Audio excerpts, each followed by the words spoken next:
अस्सलाम वालेकुम नाज़रीन, मेरा नाम राना अदनान मुदस्सर है। आज हम लोग बहरिया टाउन कराची में बहरिया पैराडाइज़ प्रीसिंक्ट 47 प्रीसिंक्ट 48 का सर्वे मुकम्मल कर चुके हैं। अल्हम्दुलिल्लाह मेरे हाथ में मैप है बहरिया टाउन कराची का, वो मैप जो यहाँ पे रियल एस्टेट मार्केट में जितने भी डीलर्स हैं या रियल एस्टेट कंसल्टेंट्स हैं वो आपके साथ शेयर कर रहे होते हैं। और ये वो मैप्स हैं जो गुज़िश्ता चंद सालों से मार्केट में फ्लोट कर रहे हैं। सुप्रीम कोर्ट का जो मैप सुप्रीम कोर्ट ने ऑफ़र किया था जो साल 2019 और 20 में जो बहरिया टाउन का फ़ैसला आया उसके मुताबिक भी, और जो अभी सर्वे ऑफ पाकिस्तान ने सुप्रीम कोर्ट में बहरिया टाउन का नक्शा जमा करवाया जो कि वहाँ की फ़ाइल का हिस्सा बना हुआ है, जिसके ऊपर कमेंट्स भी किए गए हैं, जिसमें 16,896 एकड़ जगह को यानी एक्सेप्ट भी किया गया और फिर मज़ीद जगह बहरिया टाउन के कब्ज़े में है। इस चीज़ पे बात हुई और बहरिया टाउन ने ये क्लेम किया कि हमारे पास जगह कम है, 11,700 एकड़ है, हमें मज़ीद जगह दी जाए।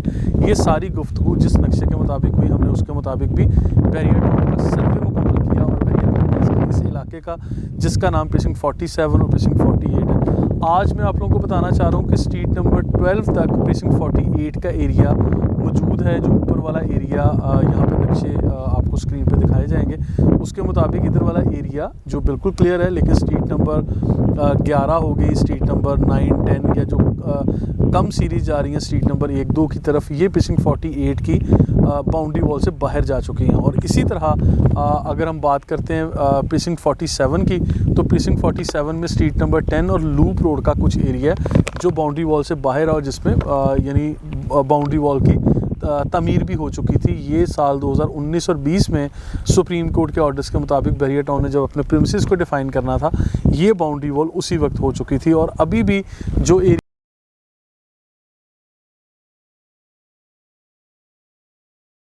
साइट पे मौजूद हूँ। इसके साथ साथ बताता चलूँ कि प्रीसिंक्ट 54 का एरिया जहाँ पे सेंट्रल पार्क बना हुआ है, उसका भी बहुत सारा एरिया जिसमें 500 गज के प्लॉट और 250 स्क्वायर यार्ड्स के plots out of boundary wall जा चुके हैं। तो वो एरिया भी हमने विज़िट किया, इस सर्वे मुकम्मल किया। बहरिया पैराडाइज़ के जहाँ पे विलास हैं, पैराडाइज़ लग्जरी विलास 500 गज के, वो सारे के सारे लीगल एरियाज़ हैं और बिल्कुल बाउंड्री वॉल के अंदर भी हैं। वहाँ पे किसी किस्म की कोई परेशानी नहीं है, यानी सादा सी बात है, घबराना नहीं है, अच्छी खबर आ गई है और यानी नक्शे के मुताबिक बिल्कुल सेफ़ जोन में। इसके साथ साथ मैं आपको ये भी बताता चलूँ कि आगे जो प्रीसिंक्ट 50 का एरिया वो भी क्लियर लैंड में है। इसके साथ में जो सेंट्रल पार्क का कुछ एरिया बाउंड्री वॉल से बाहर गया था और कुछ स्ट्रीट्स हैं जो बाउंड्री वॉल से बाहर गई हैं। प्रीसिंक्ट 52 और प्रीसिंक्ट 53 जो बहरिया पैराडाइज़ का हिस्सा था उस वक्त जब डील नहीं दी गई थी और उसके बाद जब बहरिया टाउन ने नक्शे शो किए थे जिसके मुताबिक हमारे बहुत सारे कस्टमर्स ने ख़रीदो फ़रोख्त भी की होगी, कुछ लोगों के वहाँ पे प्लॉट्स भी निकले, तो ये पूरे का पूरे प्रीसिंक्ट 52 और प्रीसिंक्ट 53 बाउंड्री वॉल से बाहर जा चुके हैं और उनका भी यहाँ पे कोई वजूद भी नहीं है, ना ही कोई डेवलपमेंट है, ज़ीरो डेवलपमेंट स्टेटस है और बाउंड्री वॉल उससे पहले बन चुकी है। तो मैं आप लोगों को नाज़रीन ये क्लियर करना चाह रहा हूँ कि अब इस सारे सिनेरियो में हुआ क्या, बहरिया टाउन ने कस्टमर्स को ये मौका दिया या तो आप लोग रीलोकेट करवा लें अपनी प्रॉपर्टी को, और रीलोकेट उन लोगों की प्रॉपर्टी हुई जिन लोगों की इंस्टॉलमेंट अप टू डेटेड थी, जिन लोगों ने यानी टिल द डेट जो भी उनके ड्यूज़ थे वो पे किए हुए थे, उनको रीलोकेट किया या कहीं रीएडजस्ट कर दिया विद इन बहरिया पैराडाइज़ के दूसरे किसी प्रीसिंक्ट में। बहरिया टाउन ने अपने उन मुतासरीन को एलोकेट कर दिए प्लॉट जो लोग इस तरह से डिमांड कर रहे थे। और इसी के साथ साथ मैं एक और बात सामने रखता हूँ कि बहरिया टाउन मैनेजमेंट ने रिफ़ंड के लिए भी एक्सेप्ट किया जो लोग रिफ़ंड लेना चाह रहे थे। और इसके पैरेलल जो दूसरी तीसरी चीज़ें मैं ये भी बताता चलूँ कि जो लोग अपनी कुछ प्रॉपर्टी की फॉर एग्ज़ाम्पल एक अपनी फ़ाइल की या एक प्लॉट की अमाउंट को दूसरे प्लॉट में एडजस्ट करना चाह रहे थे, बहरिया टाउन ने वो भी एक्सेप्ट किया। और फिर बहुत सारे ऐसे लोग थे जिन लोगों ने यहाँ से प्रॉपर्टीज़ को बेचा और किसी और जगह पे प्रॉपर्टी ख़रीद ली और अपनी इन फाइल्स को बेच के यानी कि मर्जिंग या एडजस्टमेंट की कोई सेटिंग बना ली। आज जिन लोगों के प्लॉट्स आज भी बाउंड्री वॉल से बाहर हैं और सेफ जोन में नहीं हैं, उन लोगों के लिए मेरा मशवरा ये है कि आपने गिन के 4-5 ये काम करने हैं। सबसे पहले बहरिया टाउन की हेल्पलाइन पे कॉल कर लें और अकाउंट स्टेटमेंट के ऊपर BTKP नंबर एक रजिस्ट्रेशन नंबर होता है, उसके मुताबिक देख लें आप सेफ़ जोन में हैं या नहीं हैं। अगर हैं तो अच्छी बात है, बहुत मुबारक हो आपको। अगर नहीं है तो आप लोगों को रीलोकेट के लिए या री इन्वेस्टमेंट के लिए आपको कुछ ना कुछ सोचना पड़ेगा। नंबर 2, आप बैरियर टाउन की जो ईमेल ऑफिशियल उसके ऊपर ईमेल कर दें। आप लोगों को जो है रिकॉर्ड कीपिंग भी होगी और बैरियर टाउन ने जो रीलोकेट करके नया प्लॉट नंबर या सेफ जोन में कहीं किया वो बता देंगे। अगर बाउंड्री वॉल से बाहर है तब भी आप लोगों को बता दिया जाएगा। अगर नॉन पेमेंट की वजह से कैंसिलेशन होगी आपकी प्रॉपर्टी, तब भी बैरियर टाउन आपको वाज़ह तौर पे लिख देता है कि आपकी प्रॉपर्टी कैंसिल हो चुकी है। अच्छा, इसके बाद जो अगला काम है वो ये कि आप लोग बैरियर टाउन का हेड ऑफिस खुद विज़िट कर लें। आप किसी फैमिली मेम्बर के ज़रिए यहाँ पे विज़िट करवा लें अगर आप पाकिस्तान में नहीं हैं या बैरियर यहाँ पे कराची शहर में नहीं है। और आखिर में मैं ये कहता हूँ कि टीम PPL आपकी सर्विस के लिए यहाँ पे मौजूद है। आप लोग टीम PPL के हमारे एजेंट्स के नंबर स्क्रीन पर दिए गए हैं। यहाँ पे तलहा, सुहेब और हसीब के नंबर स्क्रीन पर आपको नज़र आ रहे हैं। तो ये हमारे वो एजेंट्स हैं जो इस सर्वे में अल्हम्दुलिल्लाह मेरे साथ मुकम्मल सर्वे कर चुके हैं। तो बैरियर पैराडाइज़ के सर्वे में उन्होंने काफ़ी हेल्प आउट किया और ऑन ग्राउंड रियलिटी भी जानते हैं और नए और पुराने नक्शों की अंडरस्टैंडिंग के साथ हैं। तो आप अगर हमारे इन बच्चों के साथ रब्ता करते हैं तो आपको प्रॉपर ये गाइडलाइंस के साथ बता देंगे कि आपकी प्रॉपर्टी सेफ जोन में है या आउट ऑफ बाउंड्री वॉल है।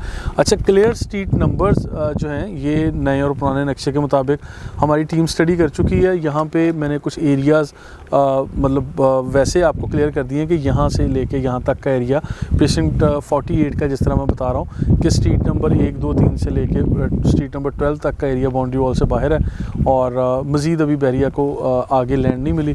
और प्रीसिंक्ट 47 का स्ट्रीट नंबर 10 का कुछ एरिया बाहर है और लूप रोड का कुछ एरिया जो प्रीसिंक्ट 48 के साथ जुड़ रहा था ये भी बाहर है। और प्रीसिंक्ट 47 में कुछ कमर्शियल प्लॉट और रेजिडेंशियल प्लॉट्स की कुछ एडजस्टमेंट भी की गई है जिन लोगों को बैरियर पैराडाइज़ ने अपनी इसी पॉलिसी के मुताबिक वहाँ पे रीलोकेट कर दिया था, जो लोग बैरियर पैराडाइज़ के दूसरे कुछ इलाकों में थे और उनको यहाँ एडजस्ट कर दिया गया। सेंट्रल पार्क के बारे में बताता चलूँ। सेंट्रल पार्क माशाल्लाह कायमो दाइम है, सेफ जोन में है, लीगली क्लियर है। जब बैरियर टाउन ने लॉन्च किया था, इसको प्लान किया था, उसने बहुत बड़ा साइज़ था पार्क का। अब उसको ज़रा स्क्वीज़ करके साइज़ कम कर दिया गया पार्क का, लेकिन सेंट्रल पार्क जितना भी बनाना था आज मौके पे मौजूद है। इसके सामने 8 टावर्स जो है ग्रे स्ट्रक्चर बन चुके हैं और 1-2 बिल्डिंग्स ऐसी हैं जिस पे फिनिशिंग का काम चल रहा है। मॉडल अपार्टमेंट भी तैयार हो रहा है, आप लोग विज़िट कर सकते हैं। और सेंट्रल पार्क अपार्टमेंट में 2 बेडरूम अकोमोडेशन वाले अपार्टमेंट हैं। कुछ पेंट हाउसेस की डील भी दी गई थी और आलीशान किस्म की लोकेशन है, वो भी लीगली क्लियर हैं। और कुछ इस तरह की इन्होंने अभी डील भी दी है कि 15-20 लाख रुपए की डाउन पेमेंट दे के आप 3-4 साल में फर्दर इंस्टॉलमेंट पे कर सकते हैं। और ये सेंट्रल पार्क में बैरियर पैराडाइज़ में जो ईडन स्क्वायर बनता है, फॉर एग्जांपल जो बैरियर पैराडाइज़ का मेन गेट है उसके सामने जो बहुत बड़ा स्क्वायर दिया गया उसको ईडन स्क्वायर कह रहे हैं। तो ईडन स्क्वायर के सराउंडिंग में 49 का एरिया, 47 का एरिया और 48 का एरिया भी लीगली क्लियर है। तो ये नक्शे आप मेरी टीम से हासिल कर सकते हैं। सुप्रीम कोर्ट के जो केस के साथ जिन नक्शों को हम मुंसलिक कर रहे हैं, जो वहाँ प्रेजेंट किए गए हैं और सर्वे ऑफ पाकिस्तान ने वो सर्वे किए हुए हैं, सेटेलाइट के ज़रिए भी स्पार्क को भी इन्वॉल्व था। सब ये नक्शे जो पेश किए गए हैं, इन नक्शों के मुताबिक भी आप हमारी टीम से इंफॉर्मेशन ले रहे हैं और हमारी टीम के पास इनकी जो PDF फाइल्स भी मौजूद हैं, आप लोग व्हाट्सएप पे कॉपी हासिल कर सकते हैं। और बैरियर पैराडाइज़ के मुतालिक हम लोगों ने सर्वे आज का इस एरिया का मुकम्मल किया। अब नेक्स्ट एपिसोड में हम प्रीसिंक्ट 56 का, प्रीसिंक्ट 58 और प्रीसिंक्ट 57 जहाँ पे एक्सपेक्टेड था, अभी बना नहीं है, एक्सपेक्टेड था कि वहाँ पे ताजमहल बनेगा, उसकी लोकेशन दी गई थी। 1000 गज़ के प्लॉट थे रिहायशी और एक 500 गज़ के प्लॉट भी थे। उस एरिया की एपिसोड हम लोग फर्दर विज़िट करने के लिए जाएंगे। हमारे साथ रहिएगा। अगर आप लोगों का कोई कंसर्न हो, कोई सवाल हो, आप कमेंट बॉक्स में भी लिख सकते हैं और हमारी टीम के साथ राब्ते में रहिएगा। Thank you so much.